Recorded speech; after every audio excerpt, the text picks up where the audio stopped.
कृष्णा। राधे राधे दोस्तों, वीरवार के दिन व्रत करना, कथा सुनना बहुत ही जरूरी होता है।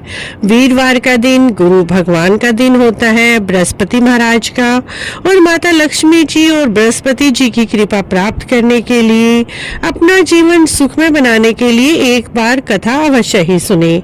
इस वीडियो में हम आपको कथा सुना रहे हैं। कथा आप चाहे व्रत करें या ना करें, लेकिन एक बार अवश्य ही सुन लें। एक छोटी सी लड़की की कहानी। एक छोटी सी लड़की थी। वह गुरुवार के दिन पाठशाला जाती तो मुट्ठी में जौ भर कर ले जाती और पाठशाला के मार्ग पर उन जौ को बिखेरती जाती। पाठशाला से आते समय वो सब जो सोने के हो जाते उन्हें बीन कर घर ले आती। इस तरह से उनके घर का गुजारा चलता था। उसके पिता उन सोने के जौ को बेचकर ही घर का गुजारा करते थे। एक दिन वह लड़की सोने के जो सूप में फटक कर साफ कर रही थी, तब उसके पिता ने कहा, सोने के जो साफ करने के लिए सोने का सूप होना चाहिए। अगले दिन गुरुवार था। उसने बृहस्पति महाराज से प्रार्थना की कि उसे सोने का सूप मिले, और अगले दिन उसे सोने का सूप मिला। एक दिन वह सोने के सूप में सोने के जो फटक कर साफ कर रही थी। उसी देश का राजकुमार वहां से गुजरा और उस लड़की के कार्य को और रंग रूप को देखकर उस पर मोहित हो गया। घर जाकर आसन पाटी लेकर पड़ गया। बिना अन्न जल के उसे कई दिन हो गए। राजा खुद अपने बेटे को मनाने आए। पूछा कि राजकुमार, तुम उदास क्यों हो? क्यों अन्न जल त्याग कर दिया है? तब लड़के ने कहा, मैं तो उसी लड़की से विवाह करूंगा जो सोने के सूप में सोने के जौ साफ कर रही थी। राजा ने कहा, तुम उस घर का पता बता दो, अवश्य ही हम तुम्हारा विवाह उससे करा देंगे। राजा उस लड़की के पिता के पास गए और उनकी लड़की का हाथ मांगा।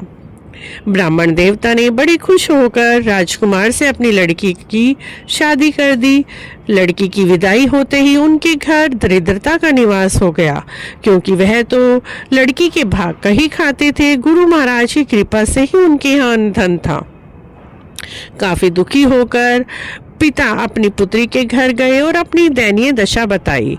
पिता की दयनीय दशा देखकर पुत्री ने अपने पिता को बहुत सारा धन दिया और कहा, पिताजी माताजी को कहा करें, गुरुवार के दिन नहा धोकर स्वच्छ वस्त्र पहनकर गुरुवार की कथा अवश्य ही सुने और व्रत करें, जिससे आपके घर में भी अन्न धन की कभी कमी नहीं होगी।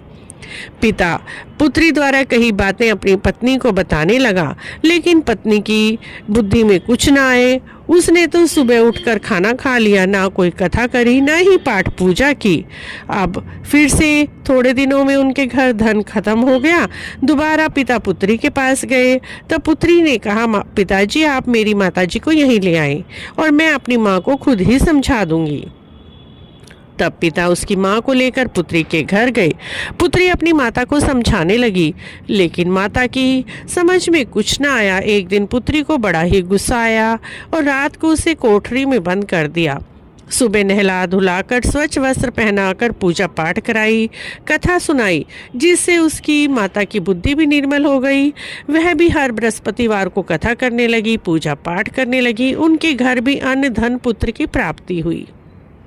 जो भी इस कथा को पढ़ते हैं, सुनते हैं, हुंकारा भरते हैं, उनके घर कभी भी दरिद्रता का निवास नहीं होता। उनके घर अन्न धन की कभी कमी नहीं होती। मित्रों, इस कथा को आप हर गुरुवार को अवश्य ही सुने। कथा अच्छी लगी है तो चैनल को सब्सक्राइब करें, लाइक करें, वीडियो को शेयर भी करें।